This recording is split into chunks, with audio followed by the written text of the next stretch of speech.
ओम शांति। आज की अव्यक्त मुरली 11 मार्च सन 1971 से लिया गया है, जिसका शीर्षक है परिस्थितियों को पार करने का साधन स्वस्थिति। व्यक्त में रहते अव्यक्त स्थिति में रहने का अभ्यास अभी सहज हो गया है। जब जहां अपनी बुद्धि को लगाना चाहें तो लगा सकें। इसी अभ्यास को बढ़ाने के लिए अपने घर में अथवा भट्ठी में आते हो तो यहाँ के थोड़े समय का अनुभव सदा काल बनाने का प्रयत्न करना है। जैसे यहाँ भट्ठी व मधुबन में चलते फिरते अपने को अव्यक्त फरिश्ता समझते हो, वैसे कर्म क्षेत्र व सर्विस भूमि पर भी यह अभ्यास अपने साथ ही रखना है। एक बार का किया हुआ अनुभव कहाँ भी याद कर सकते हैं, तो यहाँ का अनुभव वहाँ भी याद रखने से व यहाँ की स्थिति में वहाँ भी स्थित रहने से बुद्धि को आदत पड़ जाएगी। जैसे लौकिक जीवन में ना चाहते हुए भी आदत अपनी तरफ खींच लेती है, वैसे ही अव्यक्त स्थिति में स्थित होने की आदत बन जाने के बाद यह आदत स्वतः ही अपनी तरफ खींचेगी। इतना पुरुषार्थ करते हुए कई ऐसी आत्माएं हैं जो अब भी यही कहती हैं कि मेरी आदत है। कमजोरी क्यों है, क्रोध क्यों किया, कोमल क्यों बने, कहेंगे मेरी आदत है। ऐसे जवाब अभी भी देते हैं। तो ऐसे ही यह स्थिति व इस अभ्यास की भी आदत बन जाए तो फिर ना चाहते हुए भी यह अव्यक्त स्थिति की आदत अपनी तरफ आकर्षित करेगी। यह आदत आपको अदालत में जाने से बचाएगी। समझा? जब बुरी बुरी आदतें अपना सकते हो तो क्या यह आदत नहीं डाल सकते हो? दो चार बारी भी कोई बात प्रैक्टिकल में लाई जाती है तो प्रैक्टिकल में लाने से प्रैक्टिस हो जाती है। यहाँ इस भट्ठी में अथवा मधुबन में इस अभ्यास को प्रैक्टिकल में लाते हो ना।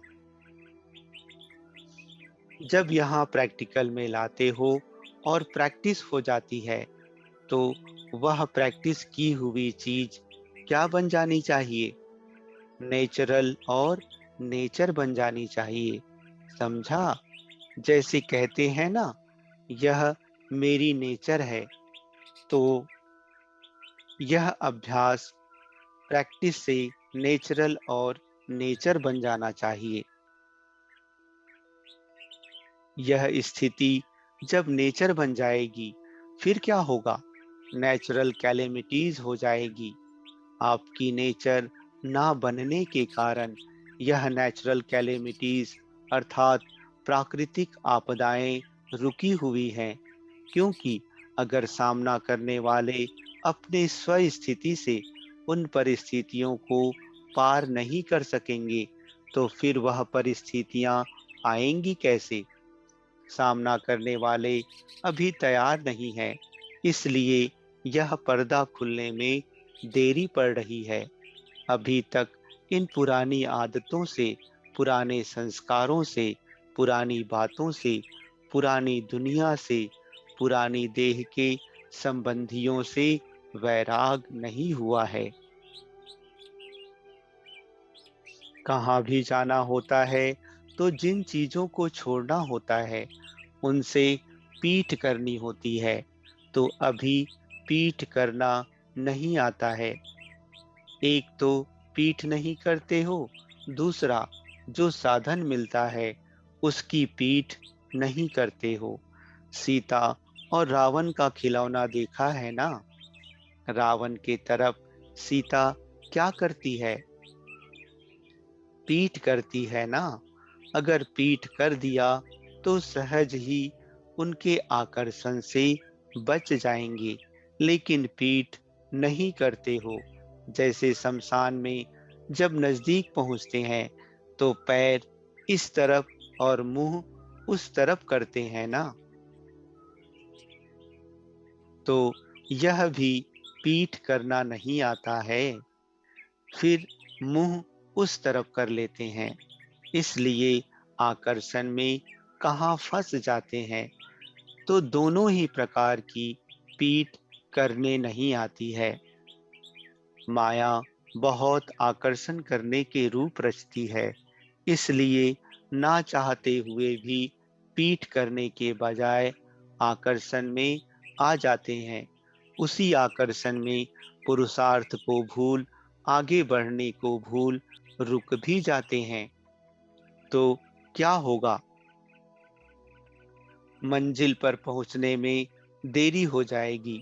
कुमारों की भट्ठी है ना, तो कुमारों को यह खिलौना सामने रखना चाहिए। माया की तरफ मुंह कर लेते हैं।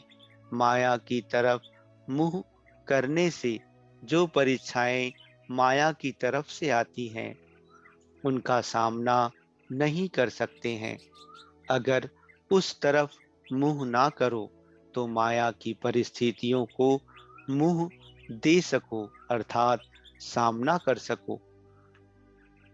समझा? कुमारों का सदा प्योर और सतोगुणी रहने का यादगार कौन सा है, मालूम है? सनत कुमार। उन्हों की विशेषता क्या दिखाते हैं? उन्हों को सदैव छोटा कुमार रूप ही दिखाते हैं। कहते हैं उन्हों की सदैव 5 वर्ष की आयु रहती है। यह प्योरिटी का गायन है। जैसे 5 वर्ष का छोटा बच्चा बिल्कुल प्योर रहता है ना, संबंधों के आकर्षण से दूर रहता है, भल कितना भी लौकिक परिवार हो। लेकिन स्थिति ऐसी हो जैसे छोटा बच्चा प्योर होता है, वैसे ही प्योरिटी का यह यादगार है। कुमार अर्थात पवित्र अवस्था। उसमें भी सिर्फ एक नहीं, संगठन दिखलाया है। सनक, सनंदन, सनातन व सनत कुमार। दृष्टांत में तो थोड़े ही दिखाए जाते हैं ना। तो यह आप लोगों का संगठन प्योरिटी अर्थात पवित्रता का यादगार है।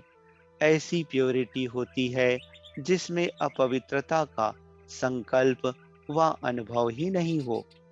ऐसी स्थिति यादगार समान बनाकर जानी है। भट्टी में इसलिए आए हो ना, बिल्कुल इस दुनिया की बातों से, संबंध से न्यारे बनेंगे। तब दैवी परिवार के, बाप दादा के और सारी दुनिया के प्यारे बनेंगे। वैसे भी कोई संबंधियों से जब न्यारे हो जाते हैं, लौकिक रीति भी अलग हो जाते हैं, तो न्यारे होने के बाद ज्यादा प्यारे होते हैं। और अगर उन्हों के साथ रहते हैं व उन्हों के संबंध के लगाव में होते हैं तो इतने प्यारे नहीं होते हैं। वह हुआ लौकिक, लेकिन यहाँ न्यारा बनना है ज्ञान सहित। सिर्फ बाहर से न्यारा नहीं बनना है, मन का लगाव ना हो। जितना जितना न्यारा बनेंगे उतना उतना प्यारा अवश्य बनेंगे।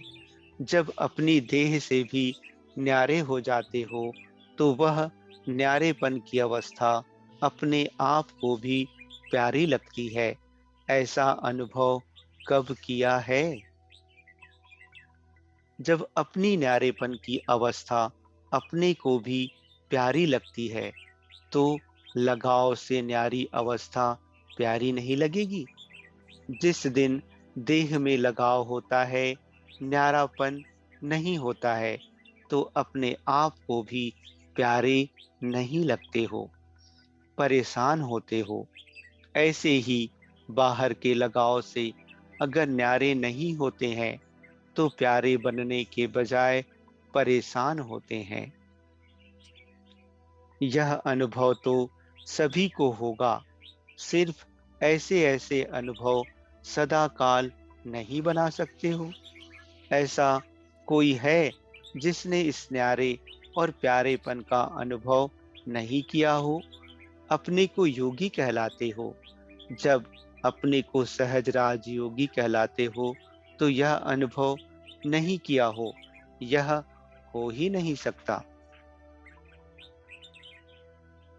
नहीं तो यह टाइटल अपने को दे नहीं सकते हो। योगी अर्थात यह योग्यता है, तब योगी है। नहीं तो फिर अपने परिचय में यह शब्द नहीं कह सकते हो कि हम सहज राजयोग की पढ़ाई के स्टूडेंट हैं। स्टूडेंट तो हो ना। स्टूडेंट को पढ़ाई का अनुभव ना हो, यह हो नहीं सकता।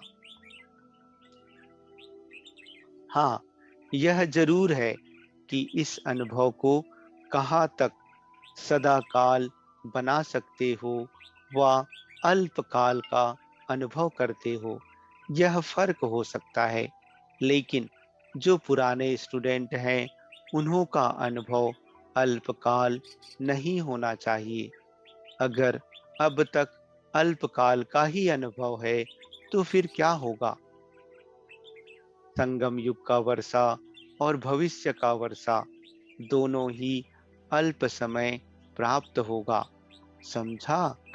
जो पूरा समय वर्षा प्राप्त करने का है, वह नहीं कर सकेंगे, अल्प समय करेंगे। तो इसी में ही संतुष्ट हो क्या? आज कुमारों की भट्ठी का आरंभ है ना। भट्ठी का आरंभ अर्थात पकने का आरंभ। कोई स्वाहा होगा, कोई भट्ठी में पकेगा, कोई प्योरिटी का संकल्प दृढ़ करेगा।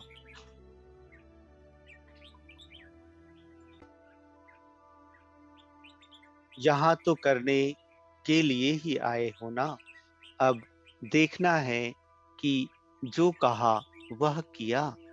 यह जो ग्रुप है वह पूरा माया से इनोसेंट अर्थात मासूम और ज्ञान से सेंट बनकर जाना।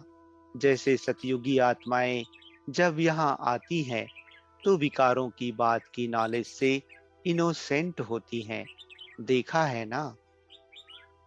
अपना याद आता है कि जब हम आत्माएं सतयुग में थीं तो क्या थी? माया की नॉलेज से इनोसेंट थी। याद आता है? अपने वह संस्कार स्मृति में आते हैं, वह सुना हुआ है इसलिए समझते हो। जैसे अपने इस जन्म में बचपन की बातें स्पष्ट स्मृति में आती हैं, वैसे ही जो कल के आपके संस्कार थे, वह कल के संस्कार आज के जीवन में संस्कारों के समान स्पष्ट स्मृति में आते हैं। वह स्मृति में लाना पड़ता है।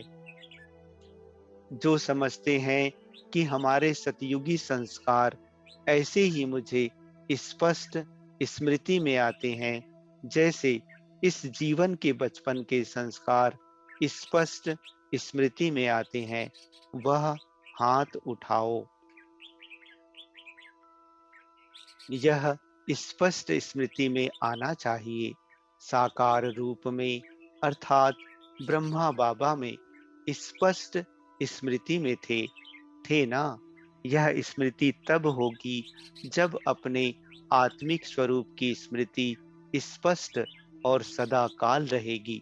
तो फिर यह स्मृति भी स्पष्ट और सदा काल रहेगी।